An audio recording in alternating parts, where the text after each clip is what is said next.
말씀의 제목은 이해할 수 없는 고난일지라도입니다. 이해할 수 없는 고난일지라도.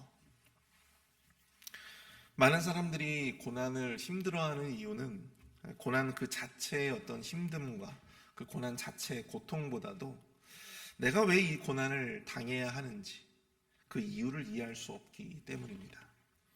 스스로 무언가 스스로 납득할 만한 어떤 문제가 있다든지 아니면 죄가 있다든지 한다면 그 고난을 내가 감수할 수 있겠는데 고난의 이유도 또한 이해도 하지 못한 채 그렇게 고난에 내던져져야 하는 그러한 상황이 될 때 우리는 그 고난의 무게가 굉장히 더 크게 또 무겁게 느껴지게 되는 것이죠.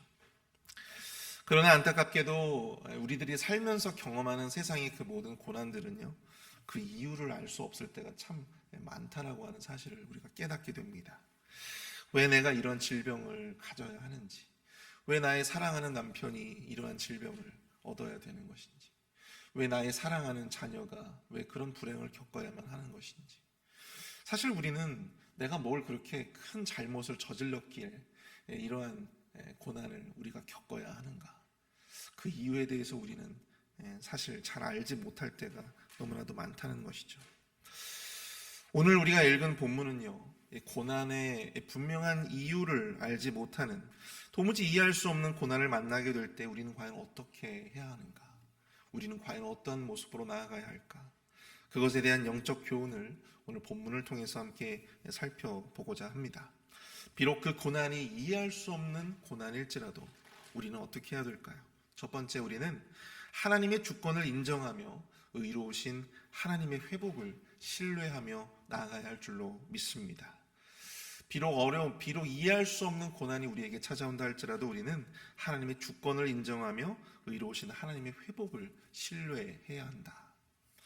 여러분들, 오늘 본문에 등장하는 여러 나라들을 한번 보시기 바랍니다. 특별히 첫 번째로 이 다메섹이 등장하고 있습니다. 다메섹. 23절을 보시면 다메섹에 대한 말씀이라. 하맛과 아르밧이 수치를 당하리니 이는 흉한 소문을 듣고 낙담합니다. 바닷가에서 비틀거리며 평안이 없도다. 여러분들, 이 다메섹과 또한 하맛 그리고 아르밧, 이 도시들은요, 특별히 아람이라고 하는 나라의 대표적인 도시들이었습니다. 여러분, 아람 많이 들어보셨죠? 이스라엘에 또 특별히 유대민족에게 굉장히 많은 영향을 미쳤던 지역의 강대국입니다. 이 아람의 대표적인 도시가 바로 이 다메섹이었고 또 하맛 그리고 아르밧이라고 하는 도시였어요. 25절을 보시면 어찌하여 찬송의 성읍 나의 즐거운 성읍이 버린 것이 되었느냐, 그렇게 말씀하고 있습니다. 다메섹을 일컬어서 당시에 많은 사람들이 찬송의 성읍 그리고 나의 즐거운 성읍이라고 하는 그런 별명을 붙여줬다고 합니다. 다메섹의 전성기 당시에 그 사람들이 그 도시의 아름다움을, 그 도시의 풍요로움을 찬미하기 위해서 이러한 별명을 붙였다고 하는 사실이죠. 사람들은 넘쳐나고 또 부유했던 그러한 다메섹. 그러나 그러한 다메섹마저도 하나님의 심판으로 말미암아 불타고 멸망하게 될 것이다라고 하는 예언을 담고 있다라고 하는 것이죠.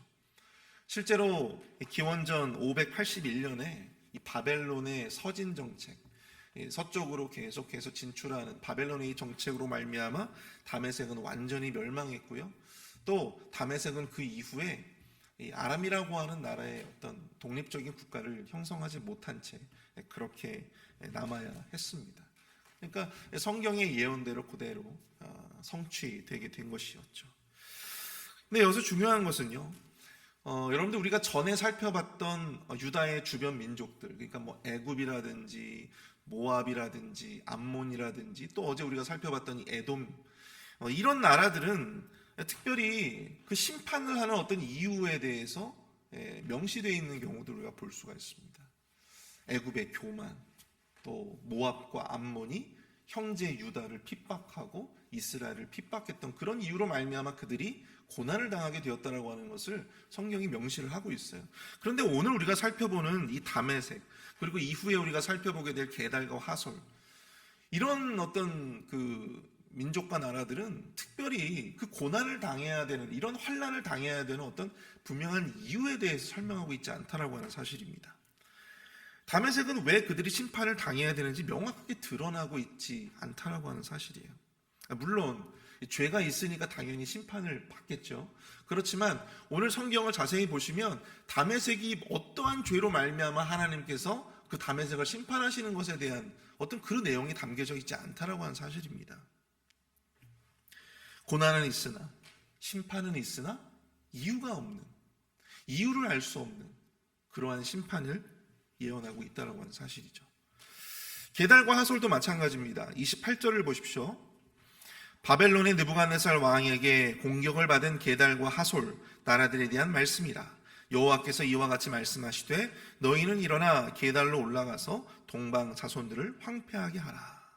자, 여기서 나오는 이 게달이라고 하는 민족, 이 게달이라고 하는 민족은요, 특별히 양을 치면서 지역을 이렇게 유리하면서 그렇게 유목 생활을 했던 이 베두인족, 여러분 들어보셨을 겁니다. 바로 그들을 이제 게달족이라고 이야기를 하는데요, 그들을 의미합니다. 그리고 그들이 주로 활동했던 이 하솔은요, 지금의 아라비아 지역을 의미해요. 아라비아 지역. 베두인족들이 곳곳에서 이제 양을 치면서 곳곳에서 이렇게 땅을 옮겨 다니면서 그렇게 유목 생활을 하게 되었는데요. 그들을 향해서 그들의 명령, 그들을 멸망시키는 그 명령을 지금 이 바벨론에게 하고 있음을 보게 되는 것이죠. 자, 여기서 보시면 너희는 일어나 게달로 올라가서 동방 자손들을 황폐하게 하라. 여기서 말씀하고 있는 너희는이 누구입니까? 바로 하나님의 심판의 도구로 사용되어졌던 바벨론을 의미한다고 하는 사실이에요.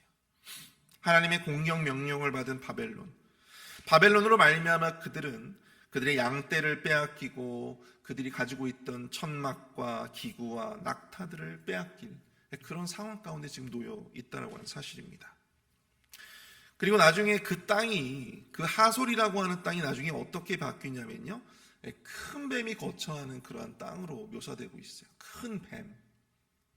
근데 여러분, 이 큰 뱀으로 번역된 히브리어 이 탄님이라고 하는 이 표현은요, 특별히 뱀으로도 우리가 해석해 볼 수 있지만 사실 뭐 승냥이 혹은 시랑, 이리떼 이러한 어떤 짐승들로도 우리가 충분히 번역을 해볼 수가 있어요. 여러분들, 이런 승냥이, 시랑, 이리떼들이 거하는 곳이 어디입니까? 황무지와 같은 곳이죠. 광야와 같은 곳입니다. 그런 곳에 어울리는 짐승들이 바로 이런 것들이죠. 그만큼 그들이 거처했던 그 땅이 황폐한, 영원히 황폐한 그 황무지가 될 것이다라고 하는 어떤 그러한 시적 표현이 지금 여기 나오고 있는 것입니다. 큰 뱀이 거처하는. 여러분, 게달과 하솔의 심판에서도요, 앞에서 우리가 살펴봤던 다메섹처럼 그들이 도대체 어떠한 죄가 있는지 명확하게 명시가 되어 있지 않습니다. 심판은 있지만 그 이유를 알 수 없는, 이해할 수 없는 그러한 고난이 담겨져 있는 것이죠.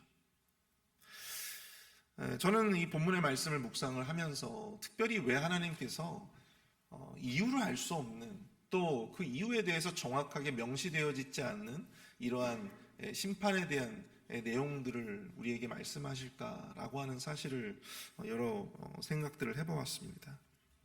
결국은 우리가 깨달을 수밖에 없는 것, 우리가 이 본문의 말씀을 통해서 기억할 수밖에 없는 것은 무엇이냐면 바로 하나님의 주권이었어요. 유다가 비록 하나님의 택함받은 백성이라고는 하지만 하나님께서 여러분들 유다만 다스리는 것이 아니잖아요. 하나님께서 유다만 다스리고 하나님께서 유다에게만 어떤 통치와 하나님의 섭리가 임하는 것이 아니지 않겠습니까? 유다 주변에 애굽, 모압, 암몬, 에돔, 그리고 오늘 우리가 살펴봤던 아람과 또한 게달과 하솔, 엘람, 세상의 그 모든 열방 가운데 하나님께서 그들을 흥하게 하실 수도 있고 하나님이 그들을 망하게 하실 수도 있고 하나님이 그들에게 부요함을 주실 수도 있고 하나님이 그들의 땅을 황폐하게 하실 수도 있는, 바로 그러한 하나님이라고 하는 사실을 오늘 본문은 우리에게 말씀해 주고 있다고 하는 사실입니다. 다메섹과 같은 강대국도 또 게달과 하솔과 같은 약소국이라 할지라도 결국은 그 모든 열방이 하나님의 발 아래에 있는, 하나님의 통치 아래에 거하는 민족들이라고 하는 사실이죠. 바로 오늘 이 이유를 알 수 없는 심판, 이유를 알 수 없는 그 심판을 선언하는 이 하나님의 예언의 말씀을 통해서 우리는 그들을 기꺼이 심판하실 수 있는 하나님의 힘과 능력, 하나님의 권위, 하나님의 주권에 대해서 우리는 생각해 볼 수 있게 되어진다는 하는 사실입니다. 우리에게는 참 쉽지 않은 개념이에요. 하나님의 주권이라고 하는 것이. 근데 여러분, 우리가 하나님의 주권을 인정하고 또 하나님의 주권을 우리가 신뢰한다라고 하는 것은 과연 어떤 의미입니까? 그것은 바로 모든 것이 하나님의 다스림 안에 있다라고 하는 사실입니다. 하나님의 주권에 대한 이러한 신념은요, 하나님을 믿는 자들에게는요, 사실 굉장히 큰 위로와 소망이 될 수밖에 없는 거예요. 세상의 모든 것을 주관하시는 이가 바로 의로우신 하나님이시다라고 하는 바로 그 사실을 이 하나님의 주권이 담고 있기 때문입니다. 하나님의 의로우심, 또 하나님의 자비로우심, 하나님의 사랑하심, 하나님의 공의로우심, 바로 그 하나님께서 세상 만물을 그 어느 누가 휘두른다고 해서 세상이 왔다 갔다 하는 것, 좌지우지 되는 것이 아니고요, 바로 우리 하나님께서 공의로우시고 의로우시고 사랑이 많으시고 또한 자비로우신 그 하나님께서 이 세상을 다스리신다라고 하는 것이 얼마나 우리에게 심적인 안정감을 주는지 알 수 없어요.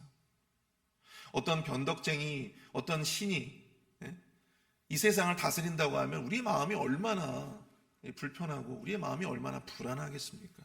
그러나 이 세상을 주관하시고 다스리시는 분은요, 바로 우리가 믿는 의로우시고 자비로우시고 공의로우신 하나님이라고 하는 사실이에요. 비록 지금은 나 자신이 이해할 수 없고 또 그 이유를 알 수 없는 고난이 우리에게 찾아왔다 할지라도 그 의로우신 하나님이시라면, 세상을 의로운 팔로, 공의로운 팔로 세상을 다스리시는 바로 그 하나님이 주시는 고난이라면, 우리에게 지금까지 사랑과 은혜를 베푸시고 공의로 우리를 다스려 주신 그 하나님이라면, 여러분, 언젠가는 그 고난에서 우리를 건져 주실 것이다라고 하는 바로 그 믿음을 우리가 가질 수 있기 때문입니다. 분명 그런 하나님이라면 우리에게 아무런 쓸모없는, 아무런 의미 없는 고난을 주시지는 않을 것이다라고 하는 그런 믿음이 우리에게 있기 때문인 것이죠. 여러분들, 우리가 창세기를 보시게 되면 아브라함이 아들 이삭을 바치라고 하는 그 명령에 따라서 여러분 모리아산으로 가게 되잖아요. 근데 그때 여러분들 이삭이 아무것도 모르고 그렇게 아버지를 졸졸졸졸 따라서 그 산으로 올라가게 됩니다. 자신이 이제 이 재물이 될지도 모르는 어떤 그런 상황 가운데 있다라고 하는 것도 전혀 까맣게 모르는 채로 그가 그저께 따라갈 수 있었던 것은 바로 누구를 보고 따라갔던 거예요? 누구를 보고 따라갔던 거예요? 아버지를 보고 따라간 거잖아요. 그 길이 죽일 길이었다면 여러분, 그가 그렇게 따라갔겠습니까? 그가 봤던 건 뭐예요? 바로 여태까지 자신을 사랑으로 길러주시고 또 여태까지 자신을 의로운 기준으로 자신을 양육해 주셨던 바로 그 아버지를 따라서 그는 그 길을 걸어갔던 거예요. 그리고 아브라함이 제물에 그 아들을 올려놓고 죽이려 할 때에도 자기 자신이 그 죽는 그 상황 가운데서도 그가 저항했다라고 하는 성경의 기사가 기록되어 있지 않습니다. 아버지라면, 나의 아버지라면 나를 이렇게 죽이시지는 않을 것이다라고 하는 어떤 그런 믿음이 저는 이 이삭에게도 분명히 있었을 것이다 생각이 들어요. 우리에게 필요한 것이 바로 그러한 이삭의 마음이 아닐까 생각을 해봅니다. 이해할 수 없는, 이유를 알 수 없는 그 고난이 찾아올 때 이 세상을 사랑과 의로움과 공의로움으로 다스리시는 그 하나님이라면, 나를 지금까지 이 순간까지 이끌어 오신 바로 그 하나님이라면, 하나님께서 나에게 이런 쓸모없는, 아무런 의미 없는 고난을 우리에게 허락하시진 않을 것이다. 이 고난을 통해서 분명히 하나님께서는 우리에게 더 큰 축복과 더 큰 유익을 허락해 주실 것이다. 여러분, 그것을 우리가 믿음으로 나아가는 것, 바로 그것이 바로 이유 없는 고난을 당하는 우리 모든 성도들이 가져야 할 마음이 아닐까 생각을 해봅니다. 39절을 보시면요, 그러나 말일에 이르러 내가 엘람의 포로를 돌아가게 하리라, 여호와의 말씀이니라. 하나님은 이 엘람의 포로들에게 다시금 돌아가게 될 것임을 예언하십니다. 회복을 약속하고 계시는 것이죠. 이해할 수 없는 고난이 찾아올 때 왜 나에게 이런 고난이 찾아왔는가? 여러분, 그 이유에 대해서 우리가 아는 것은 별로 중요하지 않아요. 중요한 것은 그 고난에서 누가 나를 건져낼 수 있는가? 누가 나를 그 죽음의 자리에서, 그 고난의 자리에서 다시금 회복시켜낼 수 있는가? 누구입니까? 누굽니까? 바로 여호와 하나님밖에 없다라고 하는 사실이에요. 그러한 힘과 능력을 가지신 이가 세상에 누굽니까? 바로 여호와 하나님 한 분밖에 없다라고 하는 거예요. 오직 여호와 하나님만이 우리를 심판하시기도 하시며 또한 우리에게 고난을 주시기도 하시고 또 그 고난의 늪에서 우리를 다시금 건져내실 수도 있는 바로 그 하나님이라고 하는 사실. 그 이해할 수 없는 고난의 상황에서 믿음을 가진 하나님의 자녀라면 마땅히 선택해야 할 것이 무엇인가? 바로 그 하나님의 회복을 겸손히 바라며 신뢰하며 나아가야 한다는 사실입니다. 고난의 이유를 찾지 마시고 겸손히 나를 건지실 하나님을 변함없이 신뢰하며 나아가시는 저와 여러분들이 될 수 있기를 축복합니다. 두 번째로 우리가 이해할 수 없는, 이유를 알 수 없는 고난이 찾아올 때 우리는 과연 어떻게 해야 하는가? 두 번째, 우리는 고난의 거울을 통해서 우리 자신을 겸손히 바라보아야 합니다. 고난의 거울을 통해서 우리는 우리 자신을 겸손히 바라보아야 합니다. 여러분 35절, 36절을 한번 같이 한번 볼까요? 35절, 36절. 자, 35절을 보시면 만군의 여호와가 이같이 말하노라. 보라, 내가 엘람의 힘에 으뜸가는 활을 꺾을 것이요 하늘의 사방에서부터 사방 바람을 엘람에 오게 하여 그들을 사방으로 흩트리니 엘람에서 쫓겨난 자가 가지 않은 나라가 없으리라. 자, 여기 등장하는 이 엘람이라고 하는 나라, 이 도시는 과연 어떤 곳입니까? 이 엘람이라고 하는 뜻이요, 높은 지대라고 하는 뜻을 가지고 있다고 합니다. 이곳은 이란 고원의 남부 지역에 위치하고 있었는데 훗날 이 도시에 이 수산성이 들어오게 돼요. 수산성 여러분 들어보셨습니까? 수사. 페르시아의 수도였잖아요. 페르시아 제국에. 그만큼 그 땅이 비옥하고 또 그 땅이 굉장히 지정학적으로 굉장히 중요한 위치에 있었다라고 하는 사실을 우리가 알게 되는 것이죠. 이들은 35절에도 나오지만 매우 그 활솜씨가 좋아서 전쟁에 능했고 또한 8세기 후반까지도 매우 막강한 힘을 가졌던 제국이었습니다. 그러나 훗날 아수르에게 정복을 당하고 또한 이후에는 메대에 의해서 또 나중에는 페르시아에 의해서 그 나라가 정복을 당하게 되었죠. 자, 여기에서 엘람이 어떠한 죄가 있는지도 사실 명확하게 등장하고 있지는 않습니다. 엘람이 어떤 죄가 있는가? 명확하게 명시되고 있지 않아요. 그러나 다른 성경의 여러분들 기록을 살펴보면 그들의 행적에 대해서 우리가 좀 유추를 해볼 수가 있는데요. 여러분들 우리가 34절을 보시면 유다 왕 시드기야가 즉위한 지 오래지 아니하여서 엘람에 대한 여호와의 말씀이 선지자 예레미야에게 임하여 이르시되. 특별히 다른 나라들은 사실 어떤 시기를 명확하게 말씀하고 있지 않았어요. 그런데 34절을 보시니까 유다 왕 시드기야가 즉위한 지 오래지 아니하여서라고 이야기를 하고 있습니다. 자, 시드기야가 즉위한 때가 기원전 597년입니다. 그런데 이것을 두고 이 성경을, 이 구절을 연구했던 학자들은요, 다메섹이나 게달 그리고 하솔과는 달리 엘람만 그 예언의 시기가 계시되고 있다는 점에 주목을 했어요. 그래서 엘람이 이 바벨론의 2차 유다 침공과 그 과정에서 이전에 있었던 여호야긴 왕을 폐위시키고 그리고 시드기야를 옹립한 그 사건과 이 엘람이라고 하는 민족을 서로 연결을 시켰습니다. 그래서 아마도 바벨론이 2차로 이 유다를 침공할 때 엘람 민족과 손을 잡고 엘람 민족의 활을 잘 쏘니까 그래서 그들을 유다 침공의 선발대로 또 궁수로 그렇게 사용하지 않았는가, 그렇게 유추를 했던 것입니다. 한마디로 말해서 유다가 침공되고 또 유다의 왕이 시드기야로 그 바뀌는 과정에 엘람이 아주 중요한 역할을 했다라고 하는 사실이죠. 또한 여러분들 에스겔 32장 24절을 보시면요, 이런 구절이 있습니다. 제가 읽어드릴게요. 거기에 엘람이 있고 그 모든 무리가 그 무덤 사방에 있으며 그들은 다 할례를 받지 못하고 죽임을 당하여 칼에 엎드려져 지하에 내려간 자로다. 그들이 생존하는 사람들의 세상에서 두렵게 하였으나. 이 엘람이라고 하는 민족을 두고 에스겔 선지자는 뭐라고 이야기했냐면 그들이 생존하는 사람들의 세상에서, 즉 세상에서 주변 사람들에게 두려움을 주었다라고 이야기를 하고 있습니다. 두려움을 주었다. 아까도 제가 말씀드렸다시피 엘람이 활을 잘 쏘는 민족이라고 했잖아요. 그 막강한 군사력으로 말미암아 주변의 나라들에게 굉장히 많은 어떤 두려움을 안겨다 주었던, 그들을 많이 괴롭혔던 그러한 민족이었음을 우리가 유추해 볼 수 있다라고 하는 사실이죠.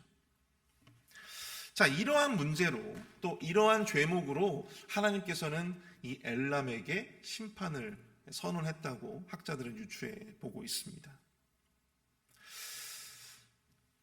이렇게 이웃 나라들에게 두려움을 주고 또 막강한 활의 힘을 바탕으로 해서 그 위세를 떨치던 엘람이라 할지라도 하나님의 주권 아래 그들도 심판을 당해야 하는 처지에 놓이게 되었다라고 하는 사실입니다.